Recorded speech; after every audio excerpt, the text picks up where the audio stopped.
السلام عليكم بنات، كي دايرين؟ لاباس عليكم؟ كنتمنى تكونوا كلكم على خير وبخير باحوال طيبه. مرحبا بكم معايا في قناه عين سيدتي مع وفاء، فيديو جديد ووصفه جديده. كيف ما كتشوفوا معايا الوصفه ديالنا اليوم بسبوسه بالكريمه اللي كتجي زوينه بزاف وبنينه ومذاق ديالها رائع. كنتمنى تكونوا معايا الفيديو حتى الاخر وتشوفوا المراحل ديال التحضير ديال البسبوسه. كيف ما كتشوفوا معايا هادو هما المكونات اللي غادي نحتاجو. غنحتاجو 225 غرام ديال الزيت نباتيه، و225 غرام ديال السكر، و250 غرام ديال السميد الرقيق يعني الفينو، جوج بيضات، وجوج دانون طبيعي بيرلي، جبن طري، جوج خمارات حمرين، وفاني بيضاء، وقبيصه ديال الملحه. بنات بالنسبه للعبر انا عطيتكم بالغرام، مي اللي ما عندوش الميزان يمكن له يدير مثلا الزيت يدير جوج كيسان ديال العنبه لارب، يعني كاس وكاس يكون ناقص منه ربع، وكذلك السكر. وبالنسبه للسميده يدير جوج كيسان ديال العنبه او كاس ديال الشاي عادي. ودابا ندوزو باش نوجدو البسبوسه ديالنا. مي اول حاجه غادي نديروها خصنا نوجدو السيرو او القطر اللي كنسقاو به البسبوسه. غادي نحتاجو فيه كاس ديال الماء وكاس ديال السكر. نجيبو كاسرونه وغنديرو كاس ديال الماء ونديرو كاس ديال السكر ونديروهم في النار تكون مهيله تيذوب معنا داك السكر ويعقد لنا شويه هذا الخليط. وكيف ما كتشوفوا معايا دابا عندي الكاسرونه ديالي درتها فوق البوطه فوق عميه مهيله، وغنبقاو نحركوا بهذه الطريقه هذه تيذوب معنا السكر، ونستمروا بالتحريك تيبداو يدير لنا هاد السيرو ديالنا تيدير الفقاعات. كيف ما كتشوفوا معايا ها هو دابا ولا علاني يوجد. غادي نزيد واحد معلقه ديال الحامض،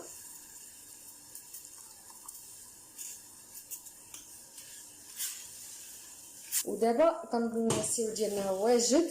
غنطفيو عليه البوطه ونخليوه يبرد حتى نوجدوا البسبوسه ديالنا. ودابا ندوزو باش نوجدوا لاباط ديال البسبوسه ديالنا. اول حاجه غنديروا الزيت. بالنسبه يعني السميد نخليوه هو الاخر باش ما يبقالناش في القاع، وملي نبغيو نخدموه بالميكسور يجي يعذبنا. خليوه هو الاخر. نديروا الزيت، نديروا السكر، غنديروا البيض،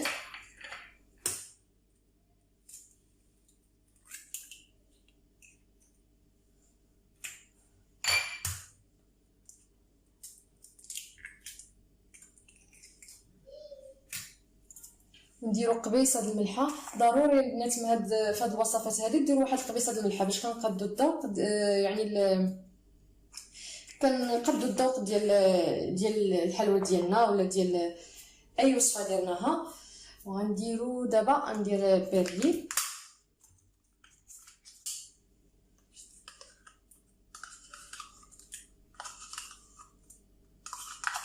البنات بالنسبه يعني هذا الجبن الطري يمكن لكم الا ما عندكمش بيرلي تعوضوه بياغورت طبيعي عادي بالسكر، ولكن خصكم ديك الساعات تنقصوا شويه ديال السكر باش ما تجيكمش البسبوسه ديالكم حلوه بزاف.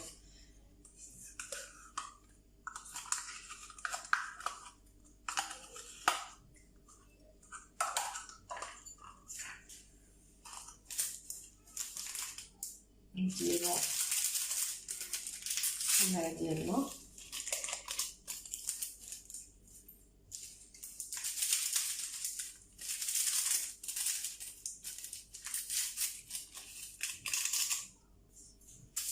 نديرو الفاني،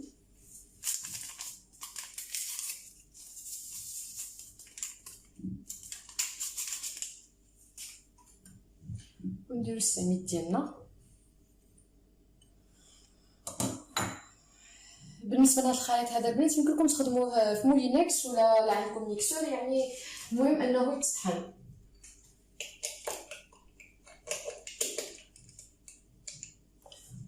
المهم انه تطحن وتطحن مزيان. هذا السر ديال النجاح ديال البسبوسه حتى هو، يعني خاصها تطحن مزيان واحد 4 دقائق حتى 5 دقائق، طحنوها مزيان بالميكسور. نطحنوها ونرجعوا نكملوا الوصفه ديالنا. البنات وهذه هي يعني الخليط ديالنا البسبوسه، لاباط ديال البسبوسه كيجي على هذا الشكل هذا. ندوزو باش نديروه في المول. انا خديت هذا المول هذا، دهنته مزيان بالزبده ورشيته مزيان بالسميده باش متلصقناش البسبوسه ديالنا.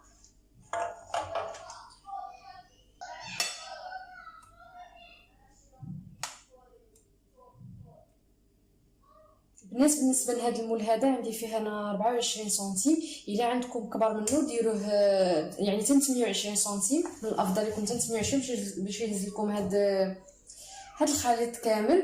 انا ما غنديروش كامل، يعني غندير يعني اللي غادي يكفاني في هذا المول هذا، والبقيه غنديرو في مول صغير. نزيد شي شويه.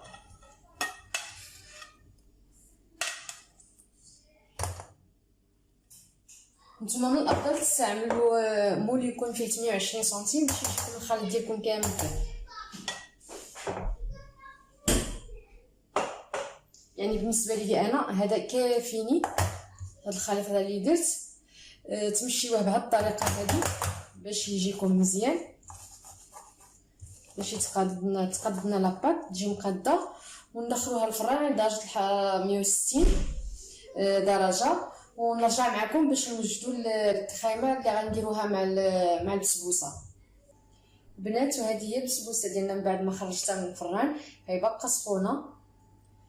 يعني دابا غادي ندوزو باش نسقيو هذيك السيرو اللي درنا في الاول، اللي كيجي على هذا الشكل هذا. شفت كيجي خاتر البنات.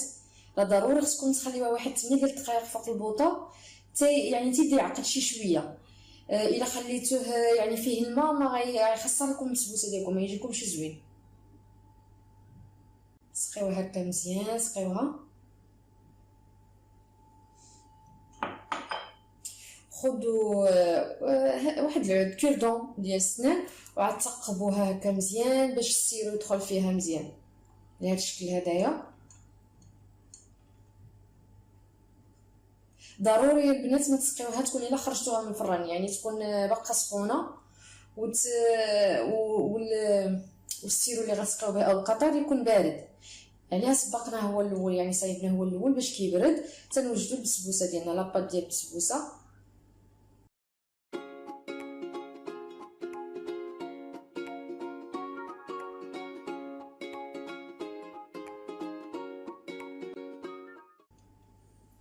ودابا ندوزو باش نديرو الكريمه ديالنا البنات. ودابا ندوزو باش نوجدوا الكريمه ديالنا اللي غنرافقوها، اللي غنديروها البسبوسه. غنحتاجو فيها نصف لتر ديال الحليب، وغنحتاجو فيها 2 معالق كبار ديال مايزينا، ومعلقه كبيره ديال المزهر، وجبن طري. انا غنستعمل جبلي. بالنسبه لهاد المكونين هادو بجوج يعني انا خليتهم حتى الاخر باش يعني هادو كيبقاو اختياريين، عندكم متوفرين في الدار ديروهم، ما متوفرينش ماشي مشكل، مي هما كيعطيو واحد المذاق زوين بالبسبوسه، واحد المذاق خطير. يعني الا كانوا عندكم من الافضل ديروهم. معلقه صغيره ديال لا كريم باتيسير ومعلقه كبيره ديال نيدو. وتا بالنسبه للحليب الا ما كانش عندكم الحليب السائل يعني في الدار وعندكم نيدو خدموا بنيدو، النيدو كيجيبها زوينه بزاف. ندوزو باش نوجدوا الكريمه ديالنا. ناخذ كاسرونه نديرو فيها هاد النواشف هادي كامله اللي عندنا، مايزينا، لا كريم باتيسير، ونيدو.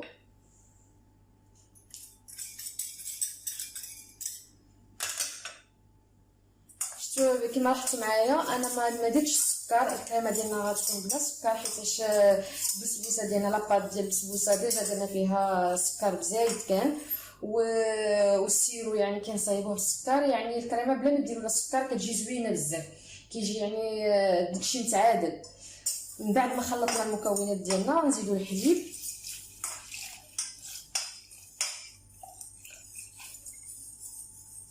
البنات بالنسبه للكريمه لا بغيتو تزيدوا شي شويه ديال الحليب على نصف لتر باش تجيكم الكريمه يعني كثيره ماشي مشكل، واخا تزيد واحد نصف كاس ديال الحليب.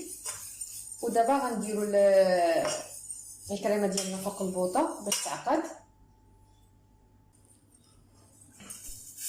دابا الكريمه ديالنا عملناها فوق البوطه باش يعني باش تعقد.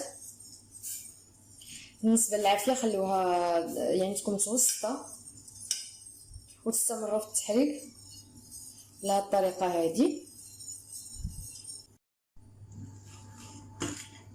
بنات ها الكريمه ديالنا دابا بدات وجدات عقدت لينا بحال هكا. تاكدوا منا بانها صافي يعني ولات عاقده، بصح تنطفوا عليها البوطه.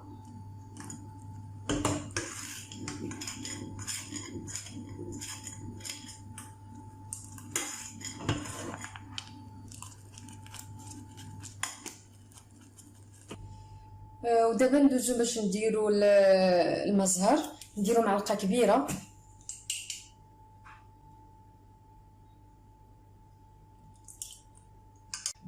ونزيدو لا الجبن الطبيعي. انا غندير جبلي كما قلت لكم. من البنات هي غير ملي تنزلوا يعني الكريمه ديالكم على البوطه، ماشي في يعني في نفس الوقت تعملوا الجبن ديالكم. خليوها حتى تبرد، واخا على الاقل واحد 3 حتى 4 ديال الدقائق، عاد زيدوا الجبن ديالكم باش ما يدير لكمش الماء.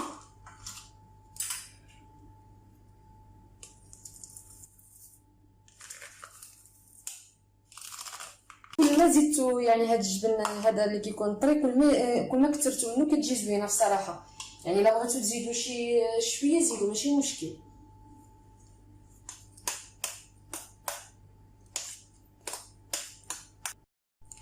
ودابا نديروا الكريمه ديالنا على البسبوسه.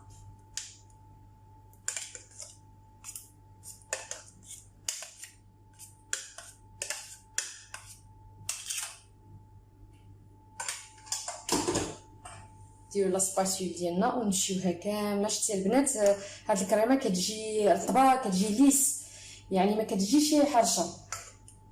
فريمون البنات كنتمنى تجربوا هاد الطريقه ديالي هذه في البسبوسه، راه كتجي زوينه بزاف.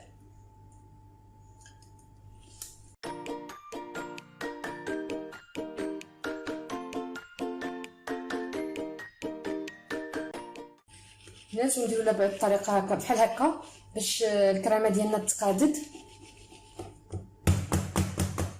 خبطوها بحال هكا شويه، هذا كيكون شويه صداع ماشي مشكل باش البسبوسه الكريمه ديالنا تقادد. ومن بعد ما قدينا البسبوسه ديالنا ندوزو باش نزوقوها. انا غندير لها غير شويه ديال اللوز ايفيلي بعد ما حمرته وشويه ديال الورد البلدي. نتوما كما كنقول لكم دائما، كنقول لكم يعني بالنسبه للتزيين على حسب الرغبه ديالكم، على حسب داكشي اللي عندكم متصفر في الدار، يعني كيبقى لكم الاختيار دائما. انا غنزوقها بهذه الطريقه هذه.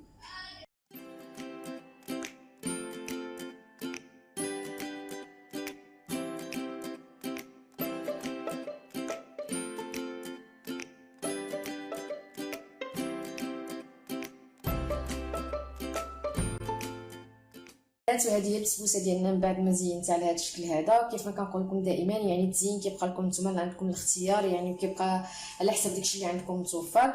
دابا غندخلها للثلاجه. هي من الافضل تبات ليله كامله في الثلاجه باش هاد الكريمه كتشد راسها، باش ملي كنبغيو نقطعوها كتجي زوينه في المنظر. مي الا كنتو مزوبين كما كنقول لكم دائما 6 ديال السوايع كافيه ان الحاجات ديالنا تبرد. دابا ندخلها للثلاجه ونرجع معكم باش نشوفوها في الطبق ديال التقديم. بنات وهكا كنكون وصلنا للنهايه ديال الوصفه ديالنا اليوم، البسبوسه بالكريمه اللي كتجي زوينه بزاف وبنينه، وفريمون كنتمنى تجربوها وتنال الاعجاب ديالكم. كما كنتمنى ما تنساونيش من لي لايك ومن التعليق ديالكم وتبارطاجيو لا فيديو مع الاهل والاحباب. ودمتم في رعايه الله، الى حلقه قادمه ان شاء الله مع وصفه جديده.